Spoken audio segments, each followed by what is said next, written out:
Morning, good afternoon, good evening to each and everyone, especially those at the other side of the world. There is no time and space between us. There is only this present moment, and we are one. We are now on diary entry number 1085. April 13, 1937. Today, I must stay in bed all day. I had a violent fit of coughing, which left me so weak that I have no strength to walk. My spirit is eager to do God's work, but physical strength has left me. I cannot penetrate your actions at this moment, O Lord. Therefore, I keep repeating with a loving act of the will, do with me as you please. Abril 13, 1937. Ngayon ay dapat akong manatili sa higaan buong araw. Ako'y nagkaroon ng matinding pag-ubo na naging dahilan ng aking kahinaan at kawalan ng lakas na maglakad. Nananabik ang aking espiritu na simulan ang gawain ng Diyos, ngunit walang lakas ang aking pisikal na katawan. Hindi ko marok ang iyong mga kilos sa sandaling ito, O Panginoon. Kung kaya, paulit-ulit kong sinasabi sa isang mapagmahal na gawa ng kalooban, gawin mo sa akin ang gusto mo. Faustina was already out of the hospital at this time. She was already in the convent. Pero yun nga, hindi naman talaga siya po fully healed when she was discharged from the hospital. Hindi pa rin siya gumagaling sa kanyang mga pag-ubo. Kaya ito, dinalahit na naman siya ng ubo buong araw. Alam natin ito, no? Yung kung gaano kahirap ang inuubo. Kung dinadalahit tayo ng ubo maghapon, sumasabog yung ating ihi, ano? Wala kang magawa. Talaga nakakapanghina ito kasi kailangan mo ng lakas. So yung lakas ng katawan mo nauubo sa pag-ubo. Lalo na kung yung pag-ubo ay yung dry. Ubo ka lang ng ubo, wala namang kahit anong masakit sa lalamunan. That's why it was really very tiring for her. She could not walk, she could not do anything. At ang sinabi na lang niya, dahil hindi niya gustuhin man niya na gawin ang kung ano man ang gusto ipagawa sa kanya ng Panginoon, hindi niya rin maintindihan kasi nga may humaharang yung ubo niya, pag-ubo niya. At ang sabi na lang niya, gawin mo na lang sa akin, Lord, kung ano ang nais mo, kung anong ikalulugod mo. And maybe ang ikinalulugod ng Panginoon sa mga oras na yun ay yung physical suffering niya. Bakit nalulugod si Jesus sa physical suffering ni Faustina? Hindi ba siya naaawa? Again, sufferings are pleasing to God. Hindi dahil sa sadista ang Panginoon o kung ano man, kundi it is a way to purify oneself. Mas nalulugod ang Panginoon kapag nauunawaan natin ang ating paghihirap at iniaalay natin ito sa Kanya. Kasi if there's someone who knows what suffering is, it is Jesus. Kasi dinaanan niya, sobrang hirap. Walang makapapantay. Pinasa niya yung lahat ng ating mga pagkakamali para mailigtas tayo, para mabuhay tayong muli. Pinakita niya, di ba, namatay siya kasama ang ating mga kasalanan. Pero nabuhay siya muli. So tayo, mula sa ating pagkakadapa, mula sa kamatayan natin, mula sa ating kasalanan, there is an assurance that we will also resurrect. Mabubuhay tayong muli. Sapagkat death is equivalent to sin, no? Nagkamali ang tao, nagkaroon na ng kamatayan. wala sanang kamatayan. Kaya lang nagkaroon ng pagkakamali sila Eva at si Adan, kung kaya nagkaroon ng kamatayan.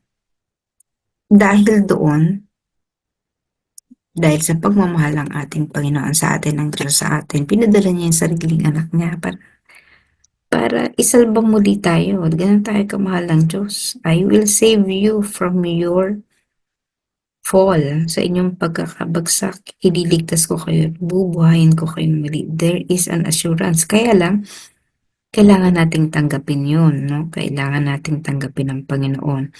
Sapagkat kung patuloy natin siyang ire-reject at patuloy tayong mabubuhay sa ating kasalanan, walang salvation. So, kailangan natin siyang tanggapin even at the last moment of our life. No? Nagkamali na nga tayo buong buhay. Mamamatay na tayo lahat. Sabi ng Panginoon, kunin mo ang aking kamay, anak, at dadaling kita sa liwanag. So, ganun pa rin niya tayo kamahal. Hindi niya tayo kailanman dadalhin sa kapahamakan. Tayo lang ang nagdedesisyon sa sarili natin na pumunta sa kapahamakan. But the Lord will always guide us, take our hand, give the light, provide the light upang doon yung daanan natin patungo sa liwanag. Kasi sa dilim, di natin alam kung saan tayo patungo. Pero kung may liwanag, we will know the direction, we will know the destination, di tayo maliligaw. So again, this suffering that Faustina used to have in her lifetime are actually the small sufferings of Jesus, kaya natutuwa siya. Ang mga paghihirap na to ay nakatulong upang ang debosyon sa banal na awa ay lumaganap. Kung hindi nagsakripisyo si Faustina, hindi niya magagampanan ng kanyang tungkulin. Walang instrumento ang ating Panginoon na ginamit na hindi dumaan sa sarili niyang landas. Sa landas ni Jesus, kung anong dinaanan ni Jesus, yun din ang dadaanan ng kanyang magiging mga banal. Sapagkat tayo ay nagiging banal sa pamamagitan ng tatlong bagay. Detachment from sin, deny yourself, no? And then, take up the cross and follow Jesus. Yun yung tatlong bagay. Mahirap yung daan na yun, kaya kukunti lang ang dumaraan doon. Karamihan sa atin, gusto natin yung maalwan, comfortable, kaya lang yun yung magdadala naman sa atin sa kasalanan. It doesn't mean that the Lord does not want us to have comfort in life. Kasama yan sa blessings. Kasama yan sa kanyang awa, mercy. Because we can never perform the works of mercy if the Lord will not provide us the blessings that we need. Para dumaloy ang kanyang grasya, kailangang ibigay niya yan sa atin. At ibinibigay lang niya sa mga tao na alam niya na gagamitin ang mga bagay nito sa kabutihan. So, dumadaloy sa atin ang grasya, material, spiritual, emotional, mental, lahat yan ay grasya ng Panginoon.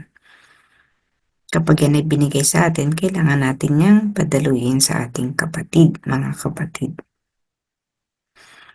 Today again is International Women's Day.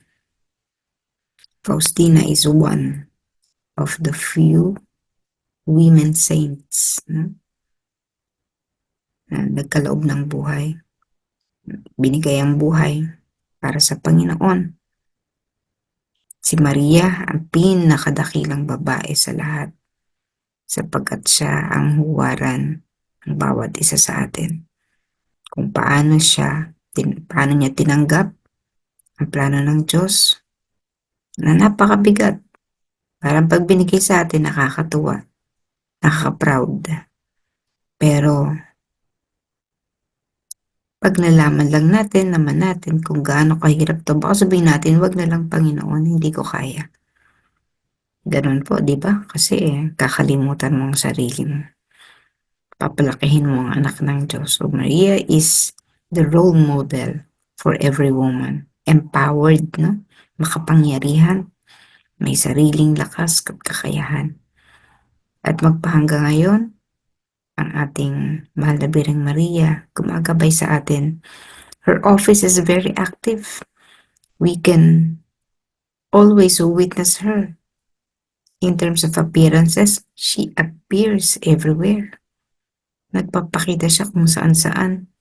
Gumagamit ng mga tao rin, human beings like us, to transmit the message of God. Mga aparisyon na yan ay nakakatulong para sa gawain ng awa, pagpapalaganap ng gawain ng awa. And this complements the divine mercy work. Bagamat nauna ang maraming mga initiatives ni Maria, diba, makikita natin yan sa napakarami niyang apparitions. Si Jesus naman, piling-pili, yung divine mercy lang at saka ang Sacred Heart. But then, these two are complementing each other. But the role of the woman in the history of salvation is very crucial. Nandyan ang mga babaeng banal sa ating scripture, sila Rachel, yung asawa ni Isaac, napakarami yan. And of course, nandyan din si Maria Magdalena, isang napakatinding makasalanan, pero kinalimutan, tinalikdan when she was called by the Lord. We can name many of these women in the history of our faith, and we would see that the women, katulad ng pagpapalaga ni Jesus sa mga kababaihan, actually, nung panahon ni Jesus, feminist si Jesus. Kasi napakatindi ng pagkilala niya sa mga kababaihan.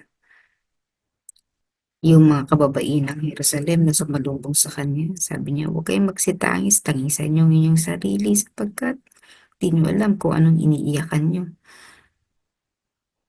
May mga sarili tayong kalbaryo na kailangan nating tahakin. Kumbaga, mind your own business. This is my business. No? Hindi naman para hamakin ang mga kababaihan, kundi para sabihin na kailangan niyong paghandaan ang inyong mga kalbaryo sa pagsunod sa akin. Mga babaeng itong nagkalakas lamang ng loob na sumunod sa kanya. Nasaan ang mga apostol niya nang sipagtago? Si Juan lamang ang nandoon, si Maria. And of course, the women who followed him. Walang takot. So we will clearly see the role of the women in the salvation work.